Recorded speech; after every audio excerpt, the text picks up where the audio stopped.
Now we're going to talk about lobe separation. So what this is indicating is that the lobe separation is in fact 114 degrees. But when they built this camshaft, they advanced it by 4 degrees. In my mind, the way it works is it's basically the location of the key on the end of the shaft that goes for the timing gear set.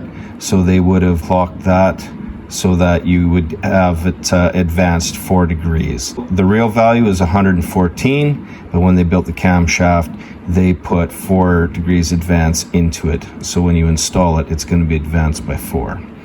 When we go to our illustration, we had taken our measurement at 50 thou here and 50 thou there.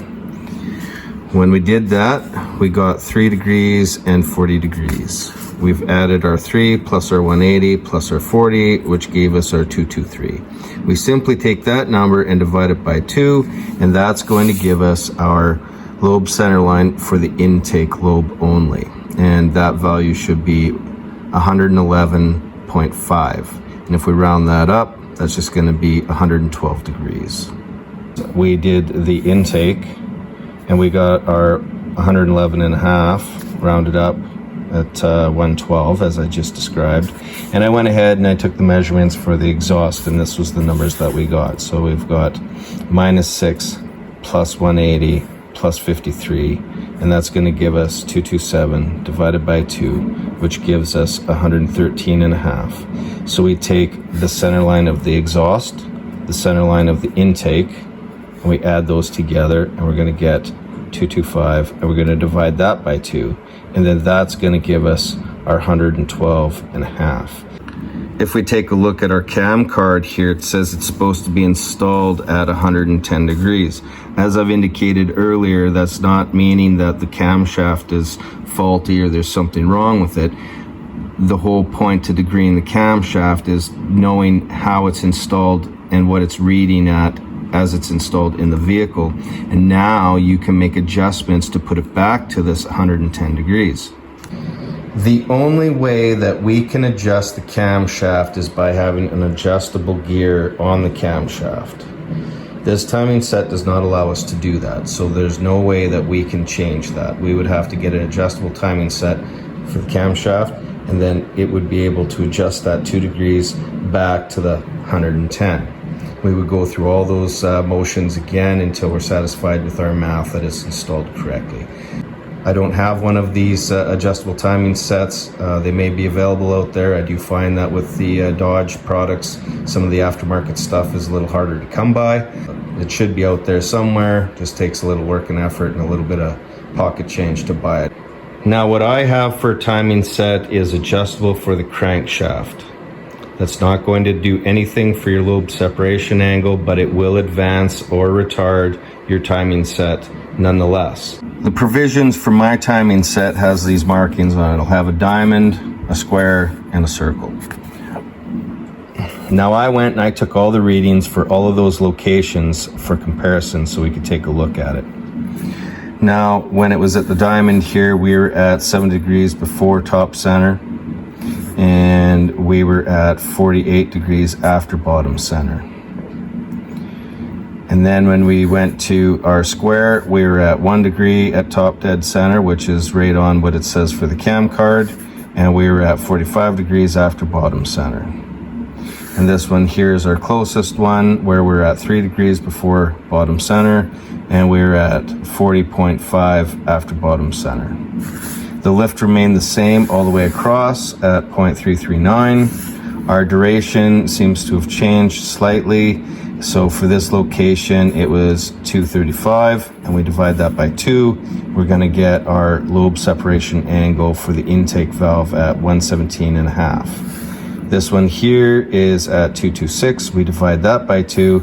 That's going to give us a 113 lobe separation angle.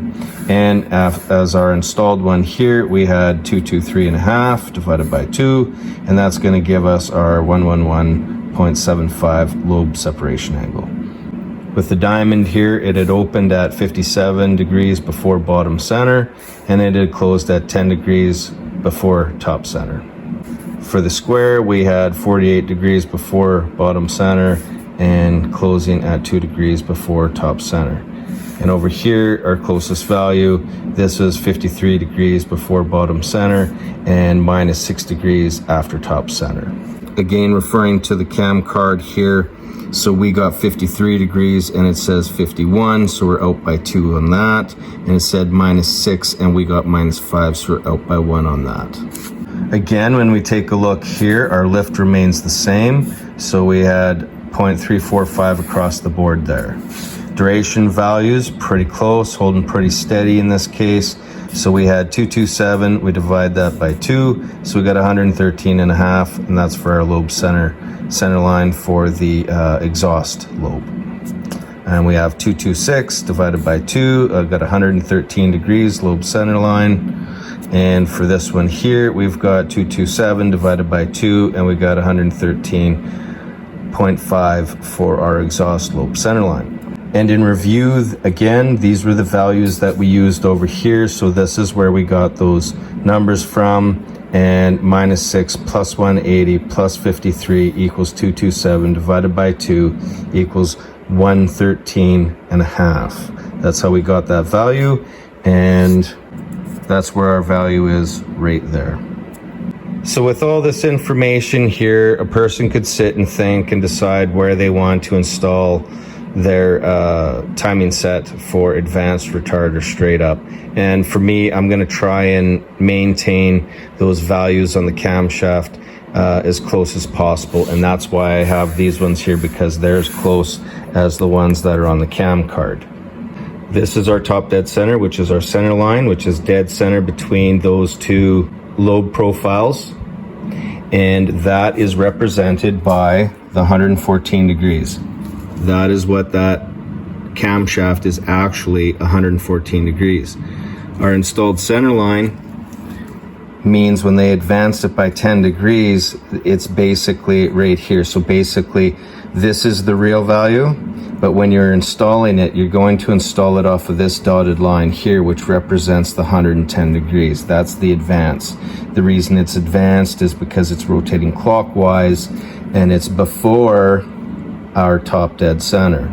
So that is the way I understand it as advanced. If we turn this clockwise, then we're going to bring this center line is going to come to here. Lastly, we'll use this illustration to try and understand what's going on and how it's working. We have our intake, and our intake is at 3 degrees before top dead center because this rotates clockwise. So it has not reached it yet. Right there, it has not reached top dead center.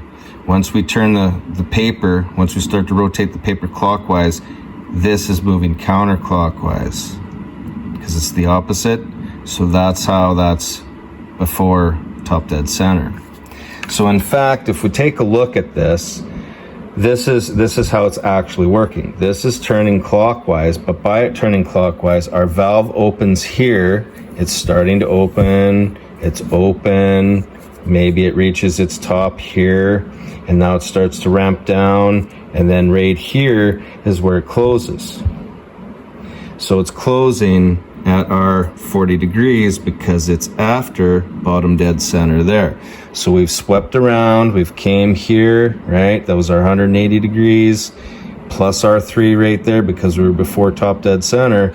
And then we've got down here, we've gone past 40 degrees. So that gives us our total of, when we're looking at 3 degrees plus 180 plus 40 is going to equal our 223.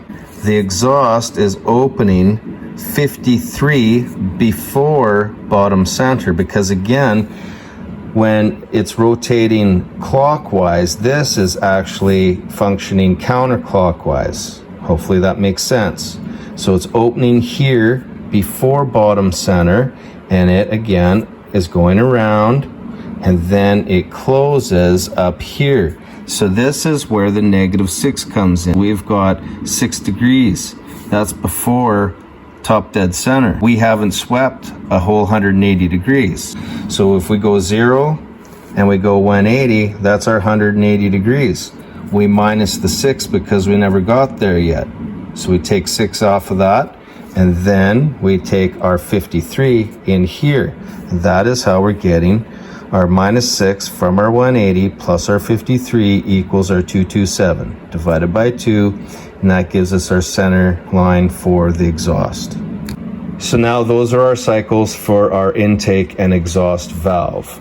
Exhaust valve opens, full open, close. Now, once that's closed, this is our compression. So the black line is compression. So now that piston is moving back up to top dead center. Right here should be where it fires. When it fires, this is our red line, and the firing causes the force, causes it to come down. So here it is, it comes down to here, and it matches up with our exhaust. Our exhaust is starting to open, and then it's probably full open in here, and it's starting to close right there.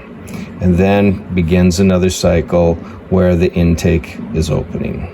Here's the overlap, and the overlap is shown here by the shaded area, and that is when both the intake and exhaust valves are open at the same time, and there's going to be a duration here. This is our duration. This is how long both of those valves are open for, and that's illustrated by the shaded line, and it is also associated with this center line right here, this lobe separation angle. So now we have to find out what is this period of time that it's open. Well, if you take a look at this picture right here, it doesn't look like it's open very long. But if we go back to this illustration here, you can clearly see that this is the overlap, because you can see here's our intake, it's closing, and here's our exhaust as it's opened.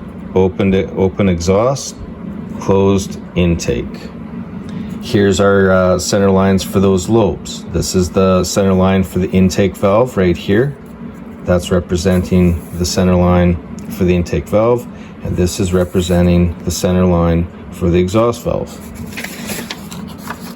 We then take our picture here and we put it on here to represent the same thing. When we set that there, there's our center line here, and there's our center line there. And then here is our overlap right here. The overlap is determined by when our exhaust opens. So our exhaust is opening at 53 degrees before bottom center, 53 degrees before bottom center, and our intake is closing at 40 degrees after bottom center. So bottom center, and we have our 40 degrees after bottom center. This again is our overlap. The whole point behind degreeing the camshaft is understanding what you're left with. There's a big misconception out there with people with their cam cards. They just think that they buy the camshaft, this is what it says on the paper, and that's what it is when they throw it in the engine. That's not correct. That's why you're degreeing your camshaft. You're validating this information. You're seeing what you have as compared to the information you're given. Hopefully this will help explain the information on the cam card, what those values represent, how you can calculate those values, and what you can do with that information.